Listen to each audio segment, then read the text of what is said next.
Al ejercer su derecho de acceso a la justicia, las personas que pertenecen a comunidades indígenas o pueblos originarios tienen derecho a ser asistidos por intérpretes y defensores que tengan conocimiento de su lengua y cultura. El Instituto Federal de Defensoría Pública ofrece servicios gratuitos para defender los derechos de las personas indígenas en todo el país. Tan solo en un año, 254 personas indígenas recibieron el servicio de asesoría jurídica y 620 de defensa penal. La mayor cantidad de asuntos fueron en materia administrativa, civil y laboral. En materia penal, destaca la liberación de 45 personas indígenas que se encontraban en situación de vulnerabilidad. La Defensoría Pública Federal cuenta con 133 personas servidoras públicas bilingües para atender a este sector de la población. Hola, ¿qué tal? Bienvenidas, bienvenidos. Soy Verónica González y me da mucho gusto presentarles a la licenciada Roxana Trinidad Cervantes. Ella es asesora jurídica en el Instituto Federal de Defensoría Pública. Abogada, bienvenida. Hola, muchas gracias por la invitación. Pues cuéntanos, mira, queremos que a partir de un caso concreto nos expliques cuáles son los servicios que presta la Defensoría Pública, en especial a las personas que pertenecen a comunidades indígenas. Entonces, coméntanos qué sucede en el caso, se trata de una mujer, ¿cierto? Sí, así es, se trata de una mujer de origen mazateco que viene del estado de Oaxaca. ¿Cuál era su contexto o a qué se dedica ella antes de que se vea involucrada pues, en algún asunto legal? Bueno, pues ella era ama de casa, vivía con su segunda pareja. Tenía un hijo de una anterior relación de 5 años. Cuando se involucra con esta persona, procrea 2 hijos, uno de 11 meses y otro de 2 años, ¿no? Entonces vienen aquí a la Ciudad de México en busca de una mejor oportunidad. Cuando esta persona, que es su pareja, consigue trabajo, labora un tiempo, pero después lo despiden. Él cambia con ella, se vuelve alcohólico y drogadicto y le empieza a violentar tanto a ella como a sus hijos. Entonces, derivado de esta situación que tiene esta persona, pues sufren sus hijos hambre, ¿no? Desnutrición. Lamentablemente tiene que ir al hospital a llevar al menor de los hijos. Y resulta que en el hospital advierten esta desnutrición. Pues resulta que en el hospital pues advierten esta cuestión de maltrato por parte de la pareja de esta mujer. Y ya dan aviso, ¿no?, a las autoridades, al DIF. Y lamentablemente ella no tenía registrados a sus hijos en ese momento. Entonces la llaman con engaños de decirle, ¿sabes qué? Te vamos a ayudar a registrar a tus hijos, te vamos a ayudar a darte despensa, y ella les cree. ¿Cuál era la situación antes de que nos sigas contando? Nos decías, ella pertenece a un pueblo originario, así es, mazateco, pero ella hablaba bien español, o ¿cuál era su situación? No, lamentablemente ni ella ni sus hijos hablaban bien el español, hablaban mazateco, ¿no? Entonces, ¿cómo sucede esto de que le proponen que la van a registrar y que a sus hijos y la van a ayudar, pero ella en realidad no entendía? No entendía. Ella se apoya de una vecina. Ajá. Entonces, pues supongo que comprende a medias, porque realmente todavía cuando llegó a la Defensoría y actualmente no entiende bien el español. Paréntesis aquí, abogada, ¿qué situaciones viven, no? Porque ella no es la única que enfrenta esta situación. Si no conoces el idioma, estás en una situación como esta, ¿qué derechos se pueden ver vulnerados? O sea, ¿en qué situación de riesgo está? En este caso, pues, demasiados, porque es una persona vulnerable, ¿no? No sabe hablar español, no, le impide completamente la comunicación. Entonces, ¿qué tiene que tener? Pues un intérprete. Ella, lamentablemente, en ninguna de las situaciones lo tuvo. O sea, la vecina que nos señalas le ayudaba más o menos a entender, pero ella no hablaba mazateco. No comprendía. ¿Qué sucede entonces, después, no? Bueno, después ¿Qué hacen las autoridades? Después de llevarla al hospital, a base de engaños, pues le comentan que tiene que dejar a sus hijos en resguardo para que en lo que analizan la cuestión de la violencia. Obviamente ahí entendemos que ella no comprendía nada de lo que le estaban explicando y piensa que le iban a ayudar pues para darle esta despensa y registrar a sus hijos. Pero tiempo después se da cuenta que cuando la citan y la hacen entregar a sus hijos, ella se da cuenta pues, que fue sujeta de un engaño, ¿no? ¿Y que ella firmó papeles o algo? Así es, firmó documentos, ya bajo amenazas le dijeron que si no dejaba a sus hijos, si no dejaba preguntar por ellos, le iban a mandar una patrulla, que la iban a meter a la cárcel. Es la forma en que ella se espanta y regresa a su pueblo a buscar ayuda, pero lamentablemente pues no se la pudieron brindar. Entonces ella, ante esas amenazas, regresa a su casa, pide ayuda, no le brindan ayuda en su casa, ¿y qué sucede después? Va con una prima, busca ayuda, pero resulta que en ningún lugar la quieren ayudar, no acude al DIF, a Derechos Humanos, a los juzgados y le dicen, pues no, tu hija te ha abandonado a tus hijos durante 3 meses, por lo tanto se emitió el certificado de abandono, se entregaron tus hijos bajo el resguardo del Sistema Integral de Desarrollo de la Familia. Entonces, pues ya prácticamente le dijeron, ya no podemos hacer nada por ti, ¿no? En ningún lado encontraba lamentablemente este apoyo. Te estoy hablando que esto sucedió en 2014 y que el apoyo lo pudo encontrar hasta el 2019 por parte del instituto. Qué cosa tan terrible, abogada. ¿Cuántos años tenían sus hijos cuando suceden las cosas? O sea, cuando pues con engaños le hacen que los entregue.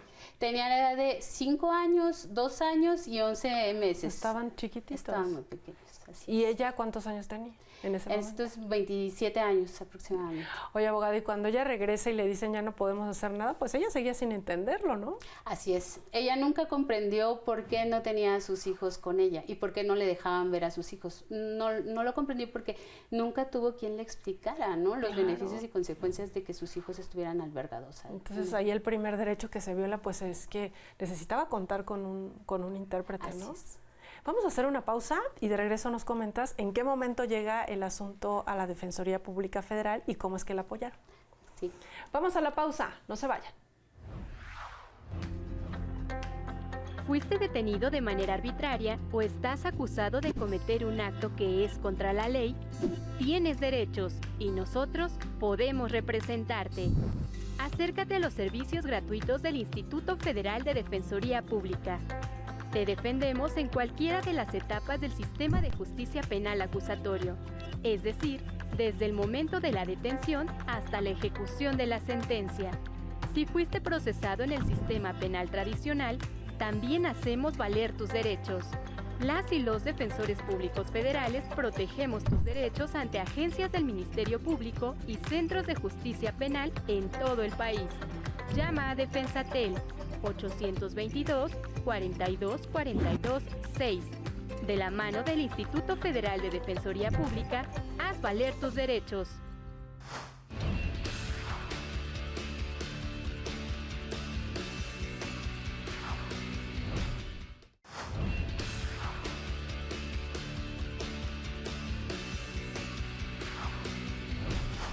Ya estamos de regreso, qué bueno que sigue con nosotros y estamos conversando sobre el caso de una mujer que pertenece a una comunidad indígena. Ya nos comentabas, abogada, cómo pues se las vio muy difícil, sobre todo porque no conocía bien el idioma, no sabe hablar español y prácticamente le arrebatan a sus hijos, ¿no? Así es, entonces ella se enfrenta con el obstáculo de que no se da a entender, de que no le quieren ayudar ninguna autoridad y es así como llega al Instituto Federal de Defensoría Pública. ¿Ustedes cómo toman el asunto o de qué manera pues la apoyan? Estaba complicado. Sí, este asunto llega con mi compañera, la licenciada Yazbek Vivanco, entonces ella le ayuda para tramitarle un juicio de amparo indirecto, por estas violaciones que tuvo durante todos los procedimientos de origen, como es la pérdida de la patria potestad y la designación de tutor. Y que ella no contaba con el intérprete. ¿Ese fue como, digamos, el punto, el argumento o cuál fue? Así es, que no contaba con el intérprete y tampoco pues con una defensa, ¿no? Y que nunca se le explicaron las razones del por qué no se le permitía ver a sus hijos. ¿Qué siguió después o cuál fue el resultado de ese amparo?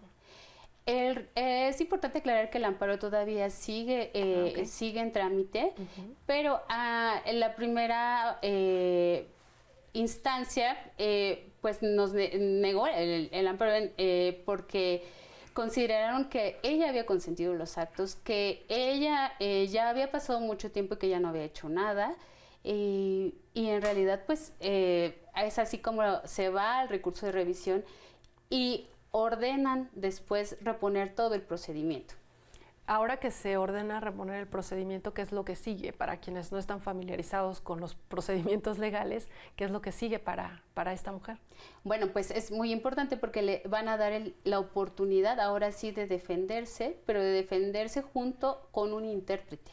Bien, y con los servicios que ustedes tienen, que incluso son bilingües, ¿no? Porque también tienen asesores, defensores bilingües. Así es, en lugares donde hay mayor presencia de pueblos originarios, hay compañeros que tienen la oportunidad de ser bilingües y que pueden apoyar así a los pueblos originarios. Bien, hagamos un paréntesis en nuestra charla con este caso. Quiero invitarte a ver una pieza para escuchar precisamente algunas inquietudes que tienen personas que pertenecen a comunidades indígenas y que pues de alguna manera pasan un poco por lo que pasó esta persona que nos estás comentando. Vamos a verla y regresamos con los comentarios. La Defensoría Pública Federal cuenta con personal especializado hablantes de lengua indígena. En su informe 2021-2022 reportó la atención a 874 personas indígenas, tanto en asesoría como en defensa penal. Hoy queremos saber qué obstáculos enfrentan las personas indígenas en la sociedad y las instituciones. Averigüemos. Vengo del pueblo originario de Crescencio Morales, municipio de Iztacán, Michoacán, y mi lengua es mazahua y soy indígena 100%. Al principio llegué aquí a la ciudad, me trataron así como ¿qué buscas aquí? ¿Qué haces aquí? Vienes a contaminar México. Y les dije, no se equivoca, porque si yo les demostrara a la persona que soy, traigo una lengua mazahua, yo creo que se moría de envidia a ustedes. La gente se avergüenza de mí porque soy mazahua y la gente no me quiere. Entonces ahí me atendió una licenciada, me dijo que no tenía nada que ver la diferencia de indígena y ser de aquí de la ciudad, que teníamos los mismos derechos, la misma igualdad.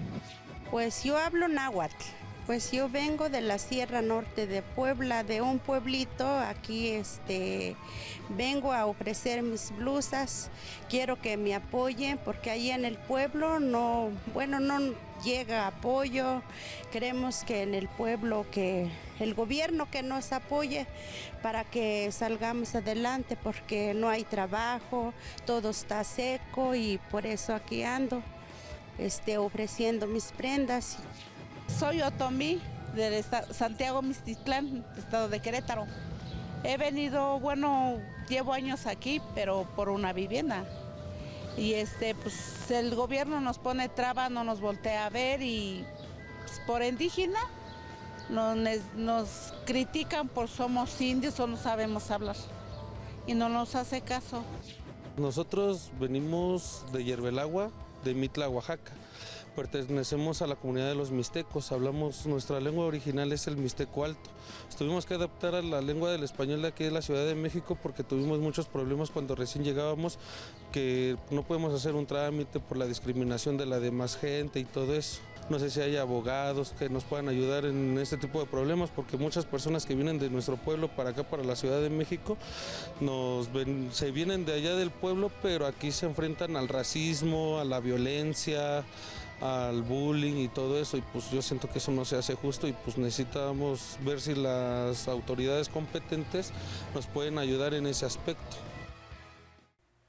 Bien, pues ahí están algunas de las inquietudes y como comentábamos, en el caso particular que nos has estado compartiendo, la discriminación, el hecho de que no se sepan comunicar en español, ¿no? Eso los margina, ¿no? Sí, es el caso de esta mujer, pues que ni siquiera tenía acceso a unas copias para continuar con su procedimiento, ¿no? No tenía acceso ni siquiera a la información ni a una defensa adecuada. Y en el caso de las personas que pudimos ver en el video, ¿cómo se pueden acercar a la Defensoría Pública?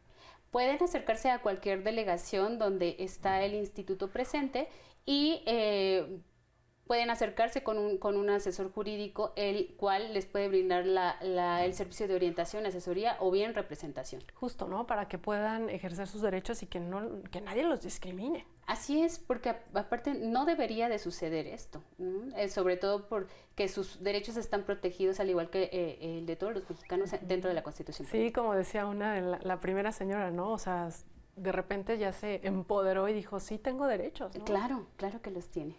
Abogada, en el caso que nos estás comentando, decías, todavía continúa el proceso, ¿no? Así es. ¿Qué es lo que sigue para esta mujer? Bueno, pues lo que sigue sería impugnar la pérdida de la patria potestad de sus hijos, la designación del tutor, los certificados de abandono que emitieron y tiene la oportunidad ahora sí de defenderse de una forma adecuada, acompañada no solamente de otro defensor, que eso ya lo lleva otros compañeros del Estado de México, y también va a tener acceso pues a un intérprete. En este caso en particular, ¿qué sucede con las personas o con las autoridades? Que es otro asunto, ¿no?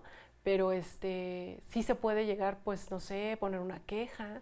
Así es, puede interponer quejas y probablemente con el tiempo pudiera demandar esta responsabilidad patrimonial.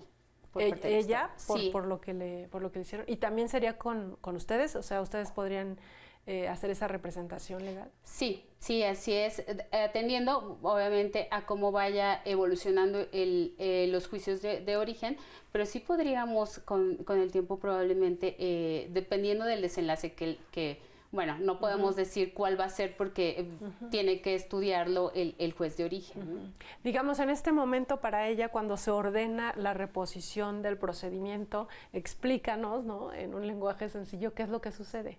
Bueno, pues que va a partir nuevamente desde que comenzó todo, ¿no? Es decir, ¿por qué dejaste a tus hijos aquí en el DIF? Entonces le van a explicar los beneficios y consecuencias de dejarlos. Entonces ella va a poder decir, no, yo no los quiero dejar, ¿no? Nunca quise abandonarlos. Siempre vine a preguntar por ellos, pero tú no me diste la oportunidad de saber de ellos, ¿no? Ni de hacerles saber que pues yo estaba preguntando por ellos. Y entonces en esta reposición del procedimiento ella va a ser escuchada. Así es. Y nos decías, va a tener acompañada de un intérprete. Sí, y va a tener la oportunidad de tener su derecho a audiencia, ¿no? De ser oída y vencida en juicio. Después es una situación compleja porque nos decías que los menores de edad ya fueron dados en adopción, ¿no? O sea, ellos ya están con la familia nueva. Lamentablemente, pues como ha transcurrido bastante tiempo, pues los niños sí fueron dados en adopción y ahora tienen que intervenir los padres de estos niños también para... También tienen que ser escuchados, ¿no? Así es, porque pues ya tienen a los niños con ellos, los niños ya están acostumbrados y acoplados a esta familia, ¿no? Entonces, ahora sería muy complicado, pues, romperles su dinámica, ¿no? Claro, y también ahí estarías como afectando sus derechos. Qué situación tan complicada, y como te preguntaba, sin duda, sin ser abogada, el Estado tiene una responsabilidad en todo esto, ¿no?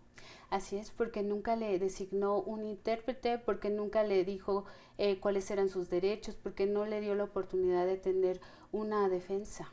Claro. Vamos a hacer una pausa y regresamos para concluir nuestra charla. Muy bien. Vamos a la pausa, regresamos.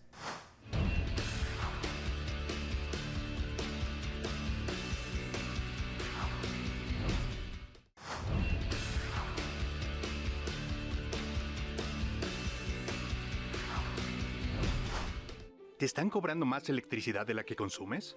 ¿Te despidieron de tu empleo sin justificación? ¿Fuiste víctima de un delito o vives en un conflicto familiar? Aquí te ayudamos. En el Instituto Federal de Defensoría Pública brindamos orientación y asesoría jurídica gratuita. Acércate a nuestros profesionales especializados en atención a personas con discapacidad, Adultos mayores, mujeres, hablantes de lengua indígena, niñas, niños y adolescentes, migrantes jóvenes en conflicto con la ley e integrantes de la diversidad sexual. Búscanos. Tenemos oficinas en todo el país. Llama a Defensatel. 822-42-42-6. Respondemos los 365 días del año. Aquí te defendemos. Ya estamos en la parte final del programa de hoy. Abogada, antes de que vayamos a las conclusiones sobre el caso en particular que nos has venido comentando, recordando un poco el video que veíamos con las inquietudes de otras personas que pertenecen a comunidades indígenas, mencionaban el tema, por ejemplo, de adquirir una vivienda. O sea, si no saben bien el español, no tienen un buen trabajo, ¿cómo pueden ellos ejercer este derecho y otros que tienen? Se pueden acercar al instituto y nosotros le diremos las instancias a las que pueden acudir. Si no es de nuestra competencia, pues bueno, los orientamos, ¿no? Porque muchas veces olvidan cuáles son sus derechos. No lo saben. No lo saben, exactamente. Entonces, en este caso, por ejemplo, del que estamos hablando, la persona ni siquiera sabía que tenía también acceso a la salud porque el último de sus hijos nació en la calle. Ay, no. Y justo por eso, porque ella desconocía tantos derechos. Y yo pienso sobre todo en la barrera del idioma. Así es. Y algo importante que me gustaría que compartieras con nuestros amigos de Justicia TV es no solamente en esta materia de salud, también en la materia quizás administrativa, por ejemplo, para que reciban recursos de programas sociales. Así es. Por ejemplo, si ellos llegaran a necesitar no sé, una cuestión de las pensiones de bienestar que se están otorgando. En muchas ocasiones se las llegan, no se las dan, nada más les dan la tarjeta, pero no les depositan. Pueden hacer no les explican, no les explican.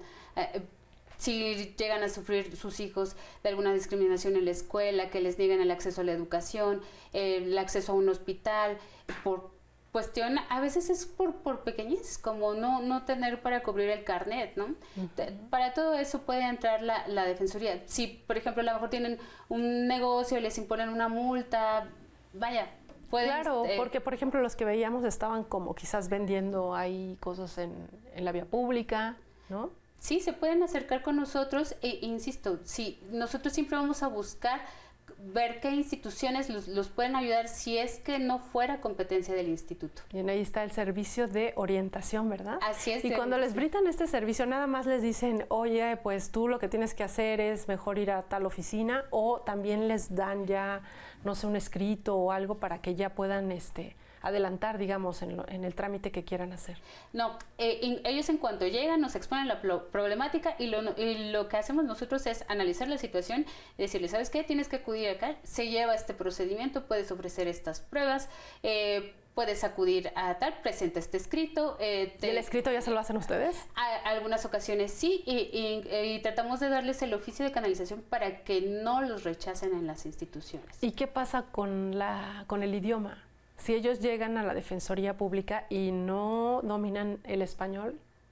Bueno, pues en algunas de las delegaciones donde hay más presencia de pueblos originarios, seguramente van a encontrar algún defensor o asesor jurídico que tenga la posibilidad de hablar su lengua. Pues te agradecemos mucho que hayas estado con nosotros. Gracias a ustedes por invitarnos. Gracias también a usted por su atención, gracias al equipo de producción que hace posible este programa. Soy Verónica González, hasta la próxima.